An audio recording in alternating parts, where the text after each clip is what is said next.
뉴스에 시작합니다. 저는 동정민입니다. 윤석열 대통령이 비상계엄을 선포한 지 딱 100일이 지났습니다. 많은 일이 있었죠. 이제 남은 건 헌법재판소의 대통령 탄핵 심판 선고인데 오늘도 선고 일자를 정하지 못해 이번 주는 넘기게 됐습니다. 역대 대통령 탄핵 심판 중 최장기간 심리를 기록하게 되는 건데요. 그만큼 뭔가 살펴보고 고민할 게 많다는 거겠죠. 그럼 언제쯤 결론이 날지 헌재를 취재 중인 기자 연결해서 물어보겠습니다. 자, 유준 기자, 이번 주는 어려워진 거예요? 그럼 언제쯤 날까요? 네, 헌법재판소가 오늘 이 시각까지 윤석열 대통령 탄핵 심판 선고일을 공지하지 않으면서 이번 주 선고 사실상 불가능해졌습니다. 이르면 다음 주 목요일이나 금요일, 더 늦어진다면 3월 마지막 주까지 미뤄질 가능성도 있습니다. 오늘로써 헌재의 고심이 15일째 이어지면서 역대 대통령 탄핵 심판 중 최장기간 심리를 기록하게 됐는데요. 2004년 노무현 전 대통령 때는 14일, 2017년 박근혜 전 대통령은 변론 종결 11일 만에 결론이 나왔습니다. 지난해 12월 14일 탄핵소추 가결일 기준으론 오늘이 벌써 88일째입니다. 통상 헌재는 선고 2, 3일 전에 당사자에게 선고일을 통지한 뒤 외부에 알리는데요.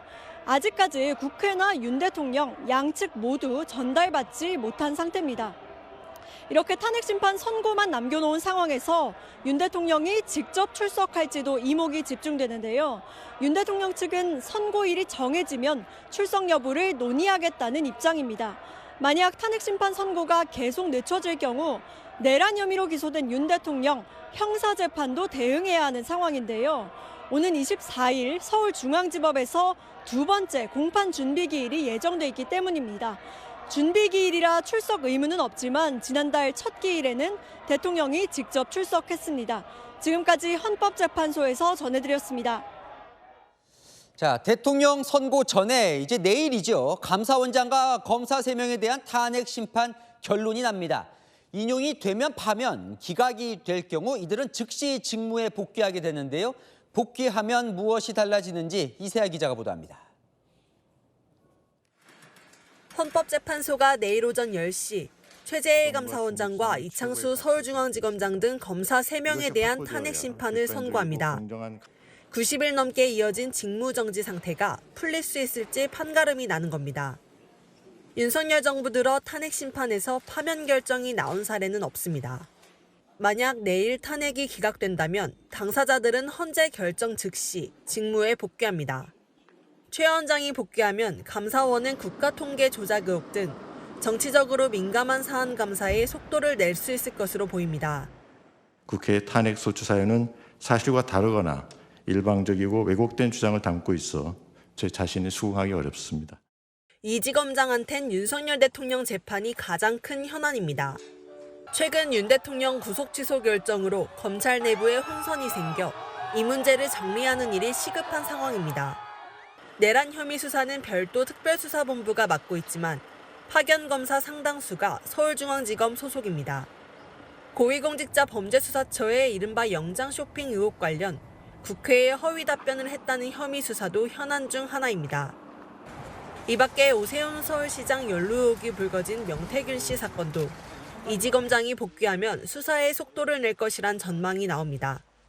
채널A 뉴스 이세아입니다. 자, 내일이 지나면 대통령을 제외하곤 이 탄핵 심판은 한덕수 총리, 박성재 법무장관, 조지호 경찰청장 3명만 남습니다. 자, 그럼 이들 3명 선고는 언제 날 건지, 대통령보다 먼저 할 수도 있는 건지 송정현 기자가 이어갑니다. 최재해 감사원장과 이창수 서울중앙지검장 등의 탄핵 심판이 마무리되면 윤석열 대통령 사건을 제외하고 한덕수 국무총리와 박성재 법무부 장관, 조지호 경찰청장 탄핵 심판이 남습니다. 한 총리 사건은 윤 대통령 사건보다 6일 앞선 지난달 19일 변론을 마쳤지만 오늘도 선고일이 지정되지 않았습니다. 이상으로 변론을 종결하고 선고기일은 재판부 평의를 거쳐 정해지면 양측에 통지해 드리도록 하겠습니다. 윤 대통령 탄핵 소추안보다 이틀 먼저 접수된 박 장관과 조 청장 사건은 본격 심리에 들어가지도 못했습니다. 박 장관 사건은 오는 18일 첫 변론이 열리고 조 청장 사건은 준비기일도 미정입니다. 세 사건 모두 비상계엄 관련 탄핵 심판이고 내란, 방조, 가담 등이 탄핵 소추 사유인 만큼 일부 쟁점이 겹쳐 진행이 늦어지는 것으로 보입니다. 헌재 관계자는 선고일 지정은 모두 재판부 판단 사항이라고 밝혔습니다. 문영배 헌법재판소장 권한대행과 이미선 재판관이 다음 달 18일 퇴임인 만큼 늦어도 다음 달 초에는 선고가 나올 것이란 관측도 나옵니다. 채널A 뉴스 송정현입니다. 국민의힘은 헌법재판소를 향해 한덕수 총리 탄핵 심판 빨리 마무리 지으라고 압박했습니다. 의원들은 헌재 앞에서 릴레이 시위를 이어가고 있죠. 민주당은 국회에서부터 광화문까지 도보 행진을 하면서 대통령의 빠른 파면을 촉구했습니다. 이세진 기자입니다. 국민의힘은 신속히 한덕수 국무총리에 대한 탄핵 심판 선고를 하라고 헌법재판소를 압박했습니다. 한 총리 탄핵 심판은 단 한 차례 90분 만에 변론이 종결될 정도로 쟁점이 단순하다며 헌재가 정치적 고려로 결정을 지연시키는 것 아니냐고 비판했습니다. 헌재 앞에서 윤 대통령 탄핵 각하를 주장하는 국민의힘 의원들의 24시간 릴레이 시위도 이틀째 이어졌습니다. 미래를 이어가기 위해서는 탄핵이나 각하를 통해서 조속히 국정이 안정을 되찾는 것이라고.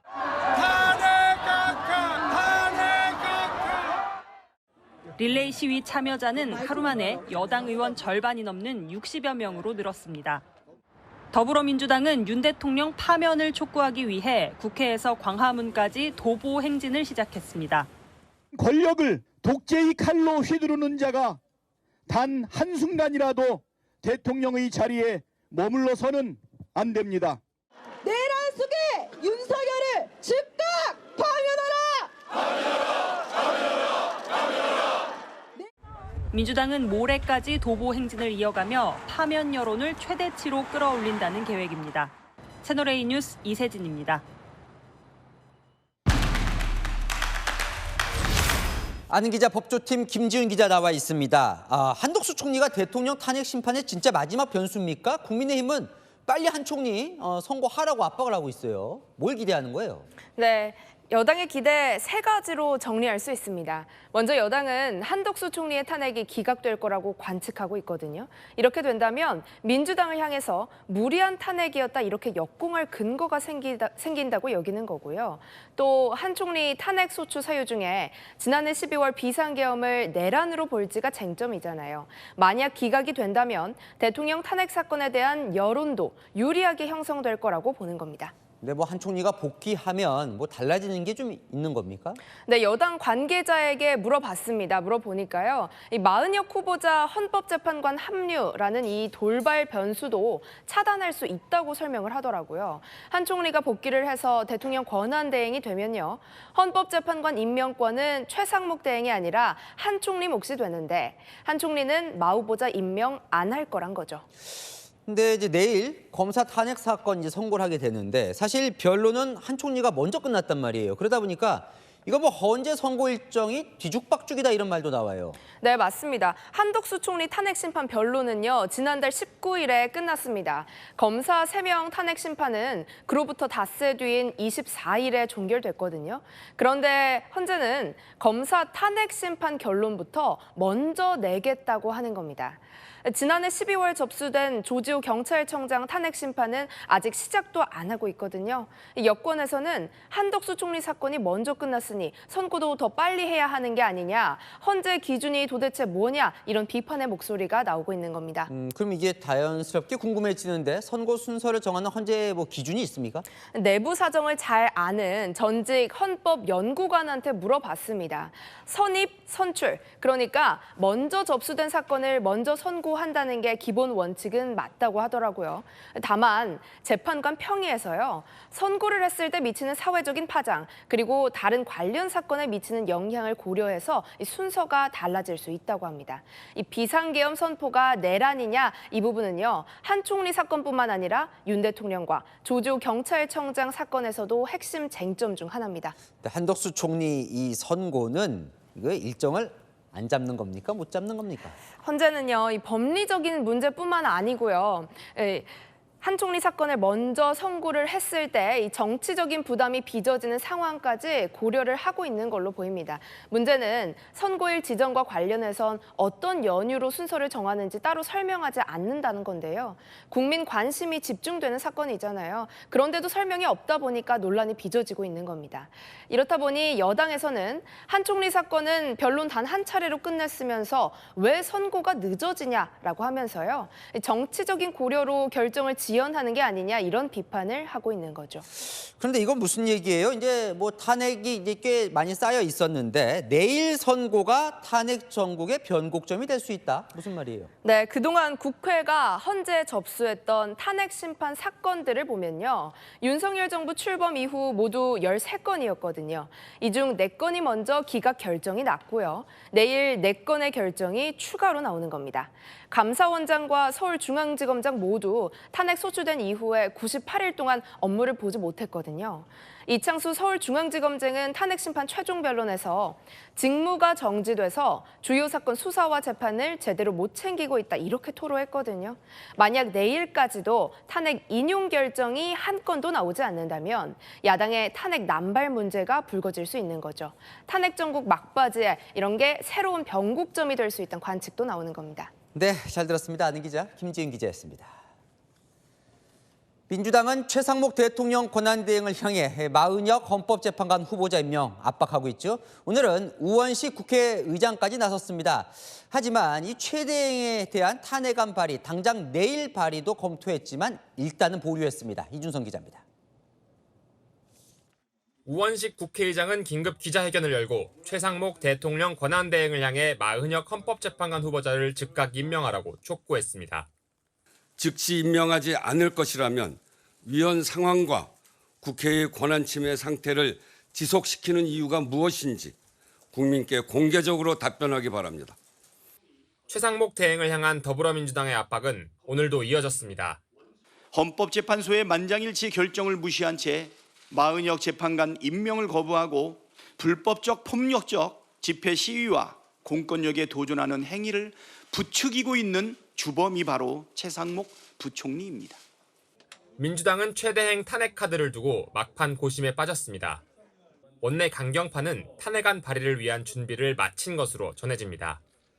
원내 지도부 관계자는 내일 탄핵안을 발의하고 의총에서 당론으로 추인받는 것도 검토했다고 말했습니다. 하지만 비공개 지도부 회의에서 윤 대통령 탄핵 심판 선고일 지정 가능성 등을 고려해 당장은 발의를 보류하기로 했습니다. 역풍을 우려하는 중진 의원들의 목소리가 반영된 것으로 보입니다. 내일 예정된 감사원장, 검사 3명에 대한 탄핵 심판 선고도 부담으로 작용한 것으로 해석됩니다. 한 중진 의원은 줄탄핵 때문에 계엄했다는 윤 대통령 측 주장에 힘을 실어줄 수 있다고 말했습니다. 또 다른 친명계 의원은 경제부총리를 탄핵하면 민주당에 대한 국민 불안감이 커질 수 있다고 우려했습니다. 민주당은 오늘 밤 열리는 의원총회 등에서 끝장 토론을 한 뒤 최대행 탄핵에 대한 지도부 방침을 결정할 계획입니다. 채널A 뉴스 이준성입니다. 국민의힘은 국회 법사위에 출석한 오동훈 공소추장을 향해 사퇴하라 맹공을 폈습니다. 오 처장도 적법 절차를 위반한 적이 없다며 물러서지 않았는데요. 자, 이 와중에 천대엽 법원 행정처장, 검찰이 대통령 구속 취소에 대해 즉시 항고할 필요가 있다는 뜻을 밝혔습니다. 남영주 기자입니다. 윤석열 대통령 구속 취소와 관련한 국회 법사위 현안 질의. 국민의힘은 공수처의 위법 수사 논란과 영장 쇼핑 의혹을 문제 삼으며 오동훈 공수처장에게 사퇴하라고 몰아붙였습니다. 공수처장께 다시 한번 묻습니다. 사퇴하시겠습니까? 지금 그럴 생각 전혀 없습니까? 저희들의 업무 집행에 적법 절차 위반한 점이 전혀 없습니다. 공수처가 오히려 내란해버렸다는 여당 의원 주장에 오 처장도 물러서지 않았습니다. 현직 대통령을 조롱하고 모욕하면서 이 수사 행각을 벌였습니다. 이거야말로 내란 아닙니까? 체포영장, 구속영장을 그 명령대로 이행했습니다. 그런 업무를 수행한 우리 공수처가 내란의 주체라 하니 그래서 그렇게 모독할 수 있습니까? 민주당은 윤 대통령 구속 기간을 날수가 아닌 시간으로 산정해 구속 취소를 결정한 법원과 검찰을 겨냥했습니다. 윤석열 내란 수계의 피의자를 풀어주기 위해서 법원하고 검찰하고 짜고 치는 고스톱이었다라고 생각할 수밖에 없는 거예요. 부당하다고 생각을 해서 시정할 필요가 있다는 점 첫 번째 말씀드리고, 즉시 항고를 하게 되면 약간 위헌적인 소지가 농후할 수 있기 때문에 천대엽 법원 행정처장은 윤 대통령의 구속 취소 결정에 대해 검찰이 즉시 항고를 제기해 상급심의 판단을 받아볼 필요가 있다고 밝혔습니다. 채널A 뉴스 남영주입니다. 자, 아는 기자, 정치부 박전 기자 나왔습니다. 민주당이 이제 최상목 대통령 권한대행 탄핵 고심이 깊어 보이는데 안 하는 겁니까? 못 하는 겁니까? 하는 겁니까? 일단은 안 하는 겁니다. 어젯밤까지 상황을 보면 강경파 주도로 내일 최대행 탄핵안을 발의하고 본회의 보고까지 할 계획이었습니다. 그런데 오늘 오전 당 지도부 회의에서 이견이 나오면서 제동이 걸렸습니다. 탄핵안 발의하기엔 시기상 이르지 않느냐. 실제로 이 민주당 내부에선 다음 주에는 선고할 거라는 예측이 많거든요. 당장 내일이라도 헌재가 윤 대통령 선고기일 지정할 수 있지 않느냐는 거죠. 그러니까 당장 내일은 안 하는 거다. 그럼 못 하는 건 아닌 거네요. 못하고 있는 속내도 있습니다. 내일 최재해 감사원장과 이창수 서울중앙지검장 등 검사 3명 탄핵 심판 선고가 있죠. 혹시라도 전부 기각될 경우 무리한 탄핵이라는 여권 공세가 쏟아지겠죠. 그 상황에서 바로 또 최대행 탄핵안을 추진하는 게 부담도 되겠습니다. 또 최대행 탄핵이 윤 대통령 심판 선고에 좋지 않은 시그널을 줄 수 있다는 우려도 내부에서 나왔습니다. 한 율사 출신 민주당 의원은 계속 탄핵 외치는 건 오히려 윤 대통령 탄핵 기각에 힘을 실어줄 수 있다며 적당히 해야 한다고 말했습니다. 자, 근데 아까 민주당 내부에서 이제 다음 주 대통령 선고 얘기를 잘 봐야 된다. 그러면 대통령 선고 기일이 내일이라도 나온다면 최대행 탄핵은 아예 안 할 수도 있는 겁니까? 그러면 또 얘기가 달라집니다. 이 민주당 원내지도부 핵심 관계자는 어차피 민주당에 중요한 건 대통령 탄핵이지 최상목 탄핵은 아니라면서 당장 다음 주 월요일에도 선고가 나면 최대행 탄핵 하지 않을 거다 이렇게 말했습니다. 반면 헌재가 선고기일 지정을 할 기미가 안 보이면 주말에라도 본회의 열고 탄핵안 보고할 수 있습니다. 그렇다면 또 이번 주까지 헌재가 안 움직이면 할 수도 있는 거네요? 맞습니다. 이 안 하는 측면도 못 하는 측면도 있지만 분명한 건 살아있는 카드라는 거죠. 민주당에선 대통령 선고기일이 자꾸 미뤄져서 지지자들의 불안감이 커지면 최대행 탄핵도 불가피하다는 의견이 많습니다. 강경파들은 여전히 불확실성이 커진 이 모든 원흉이 마은혁 후보자 임명을 안 해서 구인 체제를 무너뜨린 최대행 탓이다. 탄핵 부담 때문에 살려놨더니 추경 포함해서 모든 게 엇박자다. 이런 성토 쏟아내고 있습니다. 한 민주당 관계자는 헌재가 하라고 한 마 후보자 임명 안 했으니 최대행은 헌재에서도 탄핵 인용될 것이라고 으름장 놓기도 했습니다. 오늘 우원식 국회의장은 기자회견까지 열어서 마 후보자 임명하라고 최대행을 압박했는데요. 우 의장도 사실상 민주당의 탄핵에 동참할 수 있다는 최후 통첩한 거라고 볼 수 있습니다. 민주당은 오늘 밤 끝장 토론으로 최대행 계속 논의합니다. 최대행 탄핵 여부는 계속 논의하는데 심우정 검찰총장 탄핵 얘기도 있었잖아요. 이건 어떻게 되는 겁니까? 그렇습니다. 원래는 윤 대통령 구속 취소의 책임이 심 총장에게 있다면서 탄핵 목소리 먼저 터져 나왔었죠. 하지만 이틀 사이에 지도부 내에서 심 총장 탄핵의 실익이 적다는 판단이 우세해진 것으로 파악됐습니다. 그러니까 실익이 없다는 거죠. 우상호 전 민주당 의원도 대선에 도움이 되느냐, 우리가 강수를 뒀을 때 지지율은 떨어진다면서 심 총장 탄핵에 반대했습니다. 결국 이번 주 윤 대통령 선고기일 지정 여부가 최대행 탄핵 추진의 변곡점이 될 전망입니다. 네, 잘 들었습니다. 아는 기자 박자한 기자였습니다. 국민적 질타를 받고 있는 선관위의 자녀 특혜 채용 의혹. 선관위 내부 분위기는 어떨까요? 자, 직원 내부망을 저희 채널A가 입수했는데요.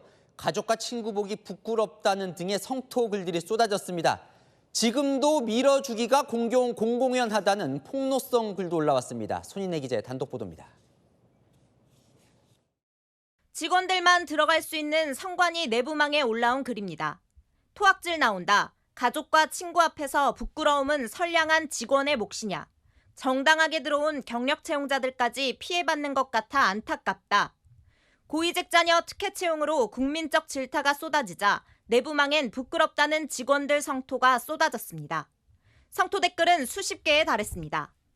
또 다른 직원은 기관 위신이 바닥을 치게 된 계기를 만들어준 자들은 모조리 숨어버리고 성실히 남아있는 사람들만 피해를 본다고 적었습니다.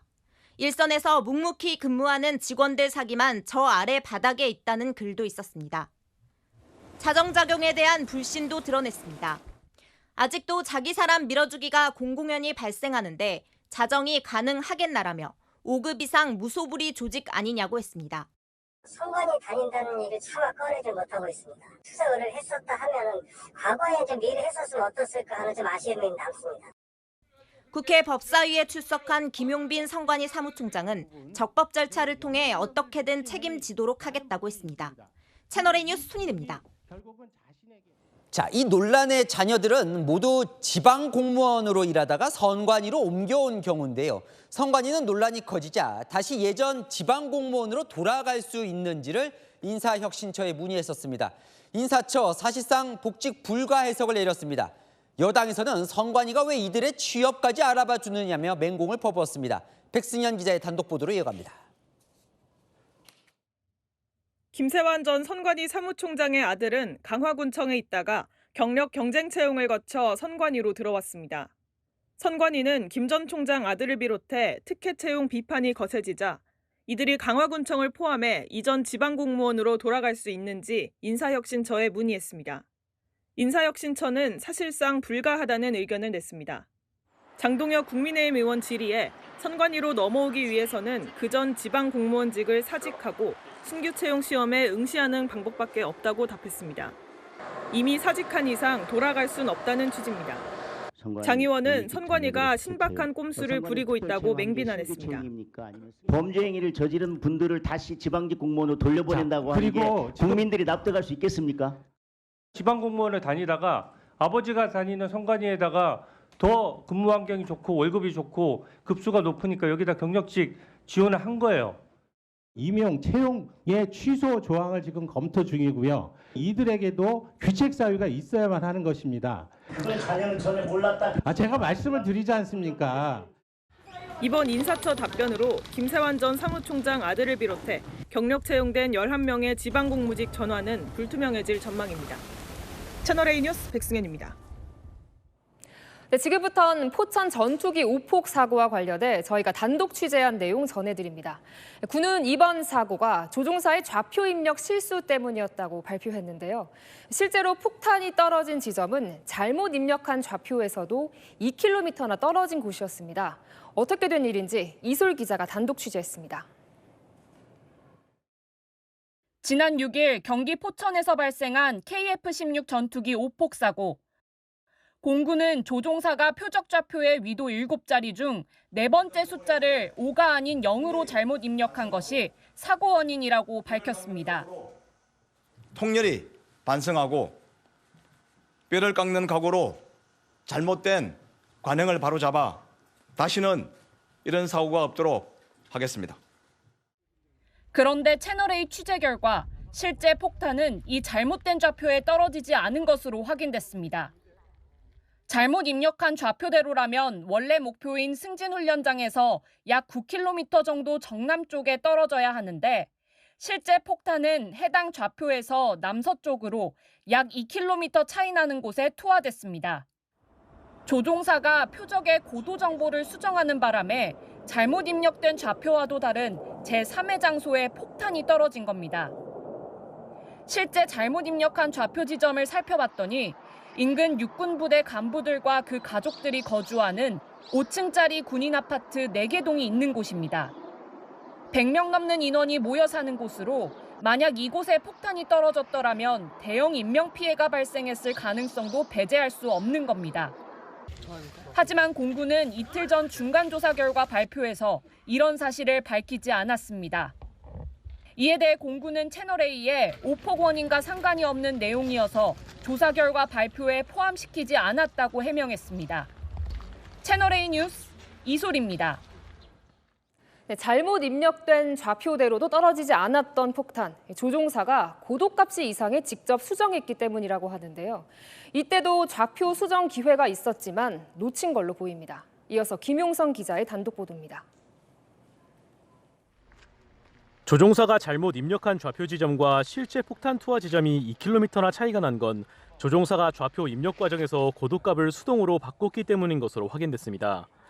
알려진 대로 사고 전날 조종사 2명은 지상 브리핑실에서 임무 컴퓨터에 좌표를 입력하는 과정에서 위도 숫자 5를 0으로 잘못 입력했습니다. 그런데 컴퓨터가 잘못 입력된 좌표를 토대로 고도값을 500여 비트, 약 150m로 계산해 보여줬는데 사고 조종사는 원래 승진 훈련장의 고도인 2000피트로 직접 수정한 것으로 알려졌습니다. 산 꼭대기에 위치한 승진 사격장의 높이보다 훨씬 낮은 숫자가 떴는데도 당초 위도 좌표 오류는 눈치채지 못한 채 고도값만 수정한 겁니다. 결국 폭탄이 전투기에 입력된 승진 사격장의 고도값보다 더 낮은 고도로 떨어지면서 좌표와 다른 곳에 떨어졌습니다. 표적 좌표 입력이 잘못되었는데 조종사가 적어도 3차례 재확인해야 했으나 하지 않았습니다. 그러나 공군은 사고조사 중간 결과 발표에서 이 같은 내용 또한 밝히지 않았습니다. 이에 대해 공군은 사고조사관들이 이를 파악하고 있었지만 이 역시도 오폭 원인과 상관없어 공개하지 않았다고 설명했습니다. 하지만 공군 참모총장까지 나와 조사 결과를 설명하는 자리에서 구체적인 내용을 소상히 밝히지 않은 것은 문제가 있는 것 아니냐는 지적이 제기되고 있습니다. 채널A 뉴스 김용성입니다. 네, 전 세계를 상대로 한 트럼프 대통령의 관세 전쟁이 오늘부터 현실이 됐습니다. 그동안은 사실상 중국에만 관세가 부과됐지만 우리 시각 오후 1시부터 철강과 알루미늄에 대해 예외 없이 25%의 관세가 붙었습니다. 한국 제품도 이 관세 폭탄의 첫 대상이 된 겁니다. 우리 업체들이 직면한 상황을 임종민 기자가 취재했습니다. 27년째 알루미늄 제조사를 운영 중인 유경현 대표. 올해 들어 미국 수출을 논의 중이었는데 트럼프발 관세 폭탄에 사실상 수출이 무산됐습니다. 한 500만 불 정도가 미국 쪽에 좀 계약을 좀 하려고 그랬었는데 갑자기 이 문제가 발생되는 바람에 그쪽에서 스톱을 시킨 거죠. 이곳은 알루미늄 제품을 생산하는 공장 내부입니다. 제 뒤로 보이는 불길이 알루미늄을 가열해 가공하는 과정인데요. 이런 과정을 거쳐 생산된 알루미늄 제품들은 오늘 오후 1시 이후 미국항에 입항하는 순간 25%의 관세가 즉시 적용됩니다. 오늘부터 적용되는 품목은 250개가 넘습니다. 앞서 철강과 알루미늄 함량 확인이 필요했던 유예 품목도 일괄 포함됐습니다. 우리의 고객들이 생각이 바뀔까 봐 전전긍긍하고 있는 것이 현실입니다. 이렇게 미국 시장에서 자리를 잡아가고 있는 중에 우리의 힘으로 어떻게 할 수 없는 기존에 적용받던 쿼터제가 폐지되면서 한미 간의 품목별 협상이 시급하다는 목소리가 높아지고 있습니다. 정인교 통상교섭 본부장은 내일 미국을 방문해 미국 정부 주요 인사들을 만나 후속 협의를 진행할 예정입니다. 채널A 뉴스 임종민입니다. 이런 가운데 미국 축산업계는 30개월 넘은 소고기도 한국에 팔게 해달라고 트럼프 행정부에 요청했습니다. 우리는 광우병 사태 이후 30개월 미만의 소고기만 수입하고 있는데 이걸 풀어달란 겁니다. 우현기 기자입니다. 미국 축산업체들이 30개월이 넘은 소고기도 한국에 팔 수 있도록 트럼프 행정부에 요청했습니다. 한국은 2008년 광우병 파동 이후 미국과의 한미 FTA 재협상을 통해 30개월 이상 미국산 소고기 수입을 금지하고 있는데 이 검역 규정이 불공정한 무역 장벽이란 겁니다. 주한 미국 대사대리도 한국의 소고기 수입에 규제가 많다는 뜻을 내비쳤습니다. 소고기 같은 건 어떤 부분은 들어올 수 있고 어떤 부분은 못 들어오고 그 소가 age how much 그럼 못 들어오고 그래서 거의 너무나 레귤레이션이 많아서 못 들어오고. 한우업계는 국민 건강권을 위협할 뿐 아니라 이미 미국산 소고기가 국내 시장 상당 부분을 장악하고 있다며 수입 완화 여부에 긴장하고 있습니다. 국내에 수입되는 소고기 중 미국산은 약 48%로 가장 많습니다. 이런 가운데 적용되는 관세율은 매년 낮아지고 있는데요. 내년부터는 완전히 없어집니다. 관세가 없으면 지금 한우가 수입력하고 경쟁하기가 어려운 구조로 돼가는데 30개월 이상의 소고기까지 수입을 하겠다. 그러면 한우가 굉장히 그런 부분에 대해서 대응하기가 어렵죠. 정부는 트럼프 행정부의 소고기 수입과 관련한 공식 요청은 없었다며 이와 관련한 구체적인 논의를 진행하고 있지 않다고 밝혔습니다. 채널A 뉴스 우현기입니다. 옆 나라 일본도 미국의 관세 공세를 피해가지 못했습니다. 일본의 쌀 관세가 700%에 달한다며 콕 집어 거론된 건데요.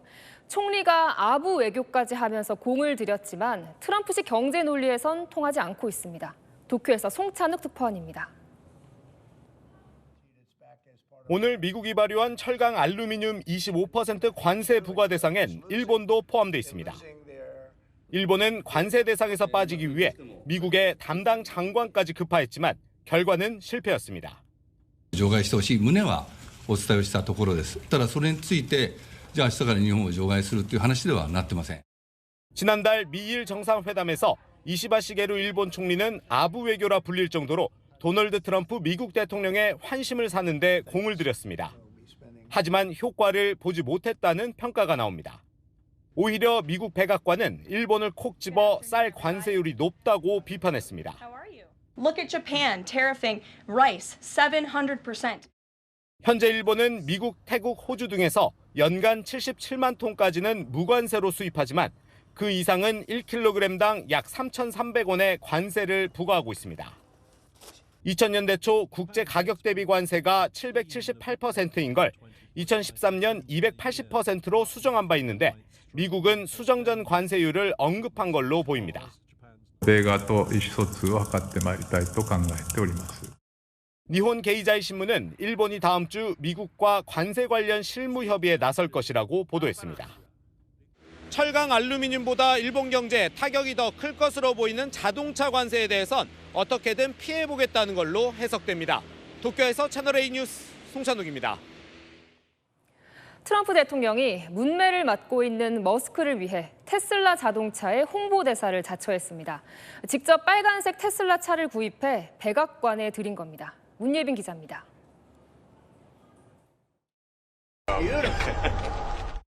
흡족한 표정으로 빨간색 차에 오르는 도널드 트럼프 미국 대통령. 조수석에는 그의 최측근인 일론 머스크 테슬라 CEO가 탑승합니다. 현지 시각 어제 트럼프가 테슬라 전기차 모델 S 최신형을 새로 구입했다며 백악관에 들여와 자랑을 한 겁니다. 모델 S의 가격은 $80,000, 우리 돈 1억 1,600만 원입니다. I'm going to buy because number one, it's a great product, as good as it gets, and number two, because this man has devoted his energy and his life to doing this. 정부 효율부 수장이기도 한 머스크는 급진적인 구조조정으로 미국 안팎에서 공격을 받고 있습니다. 그제는 주가 폭락과 테슬라 차량 방화, 자신이 소유한 X의 해킹까지 순환을 겪자 트럼프가 지원 사격에 나선 겁니다. And I just want people to know that you can't be penalized for being a patriot, and he's a great patriot. 머스크는 즉각 화답했습니다. I want to say, as a function of the great policies of President Trump and his administration, and as an act of faith in America, Tesla is going to double vehicle output in the United States. 트럼프가 테슬라를 공격하면 테러리스트로 처벌하겠다고까지 밝히자 머스크는 트럼프에게 약 $1억 기부 의향까지 밝혔다고 뉴욕타임스 등 외신이 보도했습니다. 이날 테슬라 주가는 전날보다 3.79% 오른 것으로 나타났습니다. 채널A 뉴스 문예빈입니다. 네, 미국과 우크라이나가 9시간에 걸친 회담 끝에 30일 동안 전쟁을 멈추기로 합의했습니다. 이제 공은 러시아로 넘어갔습니다. 송진섭 기자입니다. 수많은 취재진 앞에서 마코 루비오 미국 국무부 장관은 긴장한 듯 옅은 미소를 지어 보입니다. 현지 시각 어제 미국과 우크라이나의 고위급 대표단이 사우디아라비아 제다에서 만나 종전회담을 가졌습니다. 9시간의 긴 논의 끝에 양측이 합의한 것은 30일간 휴전입니다. І дійсно там прописано, що Україна готова прийняти у разі, якщо Росія. 양측의 공동 성명서에서 미국이 제안한 30일간 휴전을 우크라이나가 받아들였다고 명시돼 있습니다. 그 대가로 미국은 우크라이나에 중단했던 군사 및 정보 지원을 재개한다고 밝혔습니다. 또 광물 협정도 조속히 맺기로 했습니다. 하지만 정작 러시아가 관심을 가질 만한 영토 관련 조항은 빠졌습니다. 로이터 통신은 푸틴 러시아 대통령은 러시아 지역 내에서 우크라이나군의 완전 철수를 원한다며 이번 휴전안을 러시아가 받아들일지 미지수라고 전했습니다. 주요 외신들은 양국이 종전 협상의 공을 러시아에 넘긴 것이라고 평가한 가운데 도널드 트럼프 미국 대통령은 이번 주 중 푸틴과 통화를 하겠다며 러시아를 압박했습니다. Takes two to tango, as they say, right? So hopefully he'll also agree. 스티브 위트코프 백악관 중동 특사도 현지 시각 내일 러시아 모스크바를 방문해 푸틴을 만날 것으로 알려졌습니다. 채널A 뉴스 송진섭입니다. 네, 정부가 75년 만에 상속세 대수술에 나섭니다. 지금처럼 부모가 물려주는 총 재산을 기준으로 세금을 매기지 않고 각각 물려받은 몫만큼만 과세하는 건데 이렇게 되면 뭐가 달라지는지 여인선 기자가 취재했습니다. 60대 자산가 A씨는 상속세를 줄이기 위해 두 자녀에게 미리 증여를 하는 방법을 고민하고 있었습니다. 지금부터라도 조금씩 증여를 현금 증여도 할 수 있을 테고 주식 증여도 할 수 있을 테고 또 그런 생각을 좀 하는데 부동산 가격 상승 등으로 상속세 부담이 중산층으로까지 확산되자 정부가 1950년 이후 75년 만에 상속세 체계의 대대적 손질에 나섰습니다. 사망자의 전체 유산에 상속세를 과세하는 방식에서 각 상속인이 자기가 물려받은 재산에 대해서만 별도로 과세하는 방식을 추진하기로 한 겁니다. 15억 원의 아파트를 세 자녀에게 물려준다고 가정해보면요. 원래는 한 명당 8천만 원의 세금을 내야 했지만 유산취득세가 도입되면 세 자녀가 내야 하는 상속세는 0원이 됩니다. 지금은 15억 원의 재산을 물려줄 경우 5억 원이 공제된 뒤 10억 원에 대해 세금이 매겨졌지만 앞으로는 5억 원씩 나눠받고 각각 5억 원씩 공제를 받게 되는 겁니다. 상속세 세율은 재산이 많을수록 세율이 높은 누진 구조인데 제도가 바뀌면 재산 규모가 적어져 낮은 세율이 적용됩니다. 일각에서는 이번 상속세 개편을 두고 부자를 위한 제도라는 비판도 나옵니다. 상속세 개편은 법 개정 사안인 만큼 다수당인 민주당의 의중이 중요한데 당내에선 부자 감세라며 부정적 반응이 적지 않은 상황입니다. 채널A 뉴스 여인선입니다. 네, 이동통신 3사에 과징금이 부과됐습니다.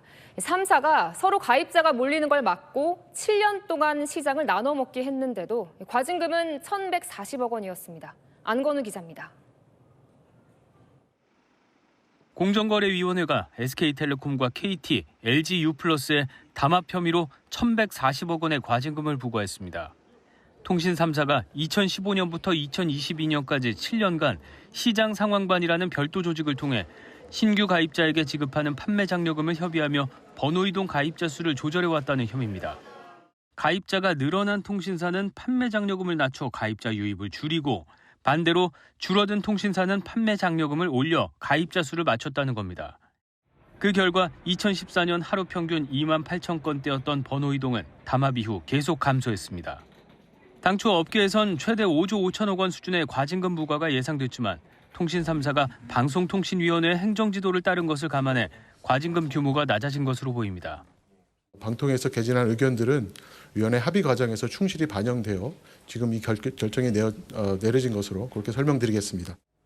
통신 3사는 과당 경쟁하지 말라는 정부의 행정지도를 따랐더니 과징금 처분을 받게 됐다고 반발했습니다. 방송통신위원회 단통법 집행을 따랐을 뿐 담합은 없었습니다. 공정위 결정에 통신 3사 모두 법적 대응하겠다고 밝혀 최종 결론은 행정소송으로 판가름 나게 됐습니다. 채널A 뉴스 안거두입니다.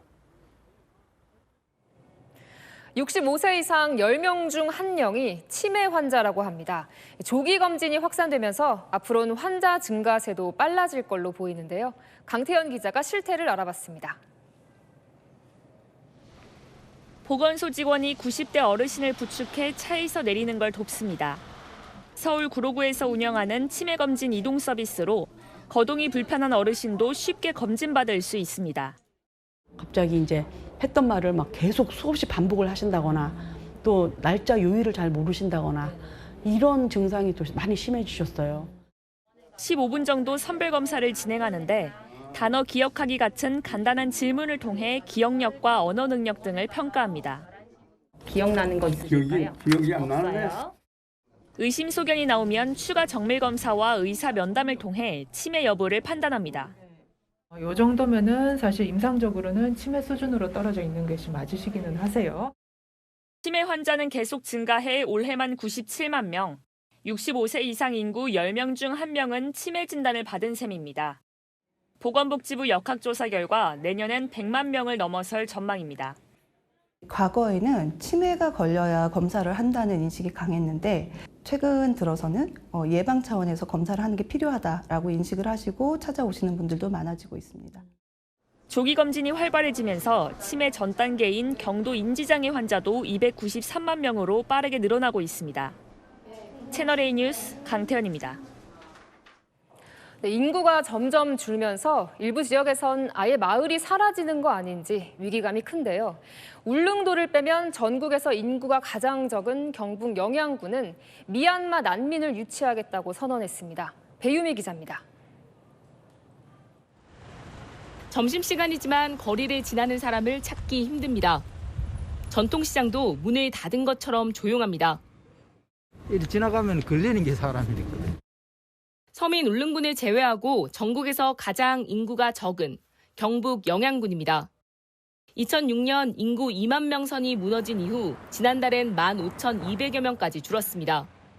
이대로라면 올해 말 15,000명 선도 무너질 수 있습니다. 인구 유입에 사활이 걸린 영양군은 난민으로 눈을 돌렸습니다. 미얀마 내 소수민족인 카렌족 난민 40여 명을 유치하겠다는 겁니다. 정부군과 소수민족 반군 간 교전을 피해 오랜 기간 피신 생활을 하고 있습니다. 유교와 불교권으로 문화적 동질성이 높고 지난 2015년에도 난민 지위를 받아 성공적으로 정착한 사례도 있습니다. 법무부와 논의를 거쳐 올해 안에 성과를 내는 게 목표입니다. 유엔 난민 기구를 통해서 미얀마 난민 40가족 정도를 울릉군에 정착시켜 농촌에 적합한 새로운 인구 증가 모델을 제시합니다. 주민들 반응은 엇갈립니다. 상생의 길로 가는 건데 와가 있으면 더 좋다고 생각해요. 젊은 세대를 들어올 수 있게끔 환경을 바꾸는 게 더 낫지 않을까. 조금의 도움은 되는데 솔직히 큰 영향은. 인구를 늘리기 위해 난민 유치라는 카드까지 나온 상황. 현장의 위기감을 고스란히 보여줍니다. 채널A 뉴스 배유미입니다. 네, 가끔 아무 말 없이 혼자 조용히 있고 싶은 날이 있죠. 침묵을 돈 주고 즐기는 소비가 새로운 트렌드로 떠오르고 있습니다. 아예 대화가 금지된 곳을 찾아가 기꺼이 지갑을 여는 사람들이 늘고 있다는데요. 경제카메라 김태우 기자가 취재했습니다.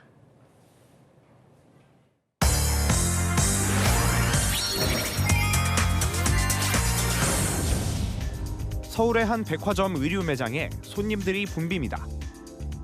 쇼핑이 한창이지만 점원 중 그 누구도 먼저 말을 걸지 않습니다. 신발 매장에서도 손님이 질문을 한 뒤에야 응대를 시작합니다. 아예 매장 앞에는 점원이 먼저 다가가지 않는다는 안내판이 설치돼 있습니다. 혼자 쇼핑을 즐기는 혼쇼족을 위한 겁니다. 사야 한다는 부담이 적어 손님들은 반깁니다. 점원분들이 말씀 거시는 그런 것들을 그럴 때 솔직히 좀 많이 부담스럽긴 했어요. 독립성과 자율성을 존중하는 문화를 만들어가는 것 같아서 굉장히 만족스럽고.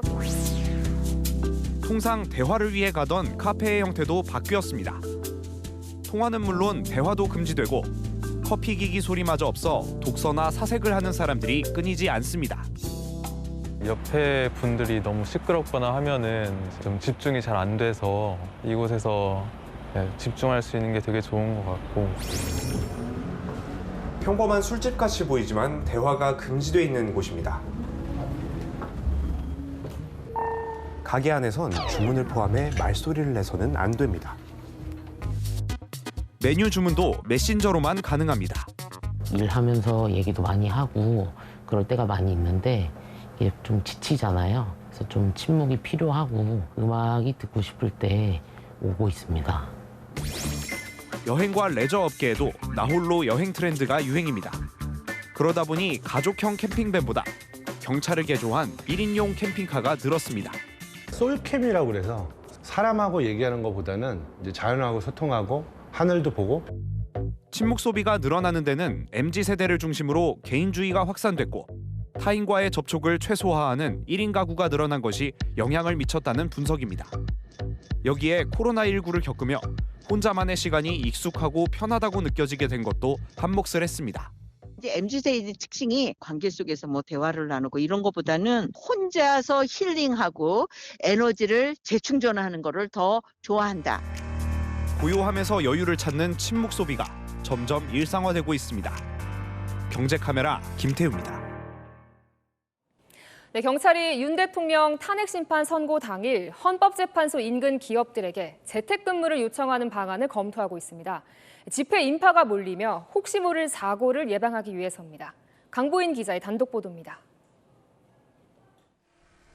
경찰이 헌재 근처 기업들에게 윤석열 대통령 탄핵 심판 선고 당일 재택근무를 하도록 요청하는 방안을 검토 중입니다. 유동인구를 최대한 줄여 집회 돌발 상황에 따른 인명피해를 줄이기 위해서입니다. 경찰 관계자는 여러 가지 범죄 예방 차원에서 검토 중이라고 밝혔습니다. 헌재가 있는 종로구엔 사업체들이 밀집해 있는데 헌재 근처엔 현대건설 등 대기업도 있습니다. 경찰은 헌재 근처 공유용 킥보드, 자전거 등을 집회 예상 지역 밖으로 옮길 계획입니다.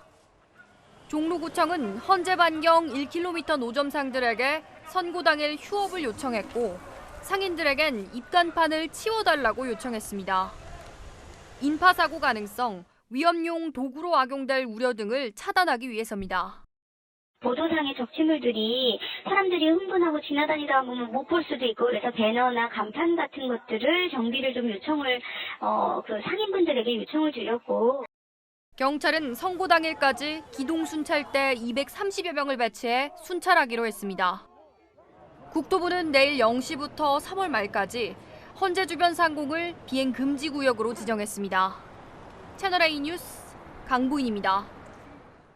헌법재판소 인근에 있는 11개 학교도 선고날 휴교를 결정했습니다. 계속해서 김승희 기자입니다. 헌법재판소 인근 학교 정문 앞 한 남성이 확성기를 들고 소리를 지릅니다. 신용생분들이 학교 주차장에다 차 대놓고 그냥 막 나가시고 애들한테 욕설을 한 경우도 있었고요. 지나가는 고학년 애들한테 너는 어느 쪽이야? 막 이러면서. 내일 헌재 앞 탄핵 찬반 집회가 열리면서 학생들을 일찍 데려오는 학부모들도 많습니다. 빨리 데리러 왔잖아. 애들이 방과후랑 이런 게 다 있는데 다 수업하고 다 학교를 다 했거든. 인근 유치원과 학교 11곳이 윤석열 대통령 탄핵 심판 선고날 문을 닫기로 결정했습니다. 헌법재판소에서 100m도 채 떨어지지 않은 초등학교인데요. 선고 당일뿐만 아니라 전날도 임시 휴업을 결정했습니다. 학교 11곳 중 6곳은 선고 전날에도 문을 닫기로 결정했고 나머지 5개 중고등학교는 단축 수업을 하기로 했습니다. 또 선고일 전후로 수업을 진행하는 학교는 통학안전대책반을 운영해 교육청 직원들이 2인 1조로 등하교를 지원할 계획입니다. 윤 대통령 관저 인근인 한남초등학교와 한남초 병설유치원은 휴업 여부를 검토하고 있습니다. 채널A 뉴스 김승희입니다. 이재명 민주당 대표 26일 공직선거법 위반 혐의 2심 선고 앞두고 위헌 법률 심판 제청 카드를 꺼냈습니다. 지난달 4일에 이어 두 번째인데요. 받아들여지면 헌법재판소 판단 나올 때까지 이 재판은 중단됩니다. 최재원 기자입니다. 이재명 더불어민주당 대표가 공직선거법 2심 선고를 앞두고 재판부에 위헌 법률 심판 제청을 신청했습니다. 재판부가 신청을 받아들인다면 헌법재판소 위헌 여부 판단이 나올 때까지 형사재판은 중단됩니다. 이 대표 측은 별개의 선거에서의 사건으로 당선 무효가 되는 것이나 당이 수백억을 토해내는 것이 모두 위헌성이 있다는 얘기가 계속 논의돼 왔다고 설명했습니다. 이 대표는 지난달 4일엔 공직선거법상 허위사실 공표가 정치적 표현의 자유를 제한한다며 위헌을 주장했습니다. 재판부는 이 대표 측 위헌 주장에도 불구하고 오는 26일을 선고일로 지정했습니다.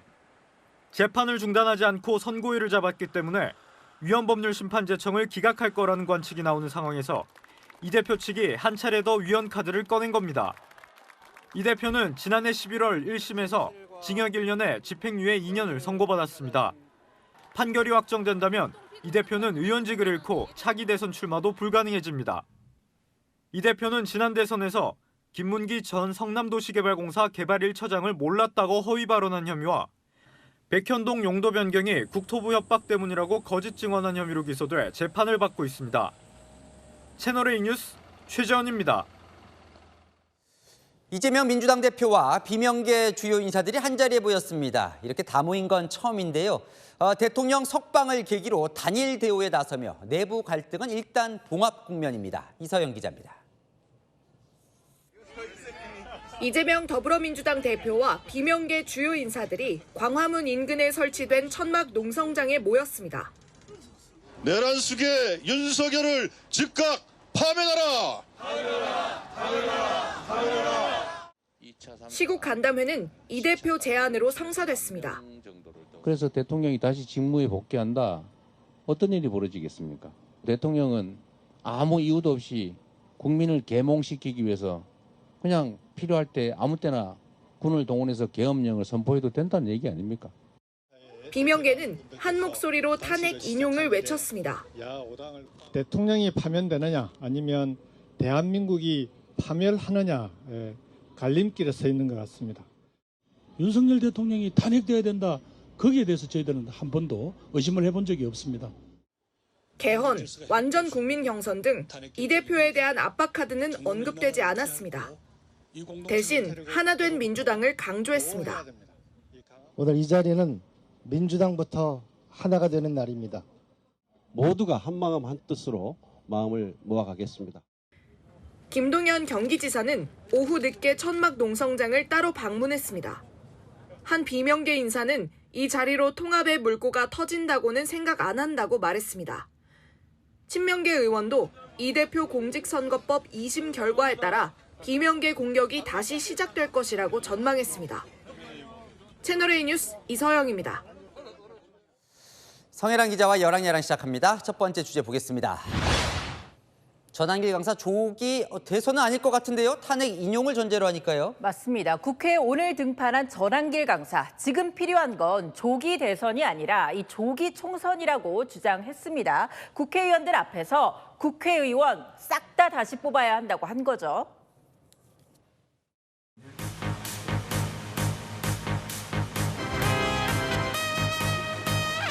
앉으세요, 앉으세요. 법무부 장관에 대한 탄핵 사유는 째려봤다고요.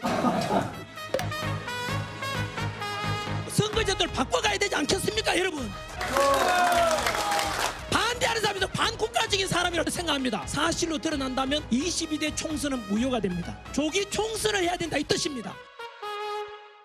오, 총선을 다시 치르자는 거예요? 네, 국회에서 검사며 장관이며 줄탄핵하면서 국민이 부여한 권한 제대로 못 쓰고 있다던데요. 이 부정선거 의혹이 사실이라면 22대 국회 해산시켜야 한다고 외쳤습니다.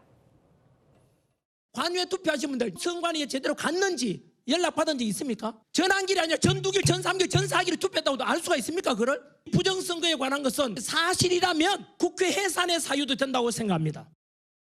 국회를 해산하라 과격한데요. 네. 현직 의원들은 별로 안 좋아하겠는데요. 그런데 국회 해산을 먼저 주장한 현직 의원이 있죠. 민당의 입법 독재 항거할 수 있는 유일한 길은 국회 해산입니다. 적어도 이 시점에서는 우리가 국회의원 총사퇴 결의를 하죠. 무슨 왕정으로 돌아가는 것도 아니고요. 있을 수 없는 얘기죠. 탄핵 기각이 된다면 저는 국회에서 죽을 때까지 단식 투쟁 들어갈 겁니다. 야당은 국민의힘만 해산하라며 냉소적 반응 보였는데요. 과격한 주장보단 혼란 수습하는 게 국회의 목 아닐까 싶습니다. 다음 주에 보겠습니다. 자, 그래요. 이재명 대표 암살 제보가 들어오고 있다고요. 네, 오늘 민주당이 이 대표에 대한 암살 제보가 쏟아진다면서 이 경찰의 신변 보호를 요청했습니다. 민주당 여러 의원들이 이런 문자를 받았다는 겁니다. 이 군 정보사 장교 출신에게 받은 제보라면서요. 특수부대 출신 요원들이 이 러시아제 권총을 밀수해서 이 대표를 암살할 계획을 세우고 있다는 내용입니다. 딱 구체적인 내용이 좀 더 궁금하긴 한데 혹시 뭐 누가 배후에 있다는 거예요? 민주당은 대통령 석방 이후에요. 이 반대 진영인 우파 진영의 위협이 늘어났다고 보고 있는데요. 이 대표 과거 피습당한 기억도 있죠. 죽을 뻔한 건데 오히려 나머지 삶이 덤이다 이런 생각도 좀 남은 건 진짜 덤이다. 그들의 준동과 테러 위협이 굉장히 높아진 상황입니다. 이번에는 권총을 통한 암살 이런 계획이 제보가 됐기 때문에 방탄복을 착용한다든지 강력히 요청을 드렸습니다. 지금 이 대표 경호는 하고 있는 거죠? 네, 당에서 대표의 경호 인력 붙인 상태죠. 경찰 신변 보호도 받아서 안전을 강화하겠다는 겁니다. 오늘 국회에서도 관련 질문 쏟아졌습니다. 몰지각한 사람이 일부 있겠지만 우리 국민들의 수준을 믿습니다. 양쪽 대표님들한테 협박하고 이런 사건이 지금 많이 있습니다. 적극적으로 사회에 착수하고 있습니다. 국민의힘 얘기도 들어봤는데요. 지난 1월 3차례 당대표자 집과 사무실에 폭탄 설치 등 테러 위협 받았지만 신변보호 요청은 별도로 안 했다고요. 이 대표만 과잉 우려하는 것 아니냐고 했습니다. 경찰청장 대행이 양쪽 대표에게 협박하고 사건이 많이 있다고 하니 걱정이 되네요. 네. 그런 일은 없어야겠습니다. 절대로. 하나 더 보겠습니다. 각하 부르면 각하는 무슨 뜻일까요? 네, 오늘 이철우 경북지사가 각하 부르기 운동을 하자고 제안했습니다. 이 윤 대통령을 각하라고 부르면 탄핵도 각하되지 않겠냐고요. 뜻은 달라도 의미 같은 각하를 부르면서 대통령 탄핵 각하 바람도 이뤄지도록 하자는 거죠. 야, 이 대통령 각하는 언제적 단어입니까? 전두환 정부까지는 공식 행사에서 즐겨 썼다가 김영삼 정부 때 공식 금지됐습니다. 권위주의 시대를 상징하는 용어라고요. 우리 이 대통령 각하의 제85회 탄신일이었습니다. 대통령 각하께서는 제9대 박정희 대통령 각하 취임식 희원장입니다. 그런데 이 지사 글이 사라졌다고요? 네, 올린 지 얼마 지나지 않아서 삭제됐습니다. 이 탄핵 심판받는 대통령에게 적절한 호칭이냐, 군사 독재 시대로 회귀하자는 거냐 등 쏟아진 비판 때문으로 보이는데요. 이 마음이 앞선 나머지 30년도 전에 사라진 단어를 끌고 온 건 무리수 아니었을까요? 네, 지금까지 여랑야랑이었습니다. 오늘 밤부터 우리나라에 황사가 유입됩니다. 내일은 전국이 황사의 영향을 받을 걸로 보이는데요. 따라서 대기질은 더 악화됩니다. 내일 미세먼지 예보인데요. 전국이 한때 매우 나쁨까지 오릅니다. 내일은 마스크 꼭 착용하시는 게 좋겠습니다. 한편 당분간 예년 이맘때보다 포근하겠고요. 금요일에는 낮 기온이 18도까지 오릅니다. 다만 크게 벌어지는 일교차는 염두에 두셔야겠습니다. 내일 아침 기온 오늘보다 낮아집니다. 서울 3도, 전주 4도에서 시작하겠고요. 낮 기온은 오늘보다 오릅니다. 서울 14도, 대구 17도 예상됩니다. 건조특보가 내려진 영동은 불조심해야겠습니다. 일요일엔 전국에 눈비 예보 있는데요. 이후로 반짝 꽃샘추위가 찾아올 전망입니다. 날씨였습니다. 12.3 비상계엄 꼭 100일째 되는 날입니다. 대통령의 탄핵 심판 이제 헌법재판소의 선고만 남았는데요. 선고를 앞두고 혼란을 수습해야 할 정치권 모두가 헌재 앞으로 광장으로 나가 부숴야 한다, 뒤집어진다, 단식하겠다, 선동 경쟁을 벌이는 모양새입니다. 어떤 결과가 나오든 여야는 승복하고 갈라진 민심을 수습해야 합니다. 마침표 찍겠습니다. 선동 말고 수습. 뉴스에 마칩니다. 감사합니다.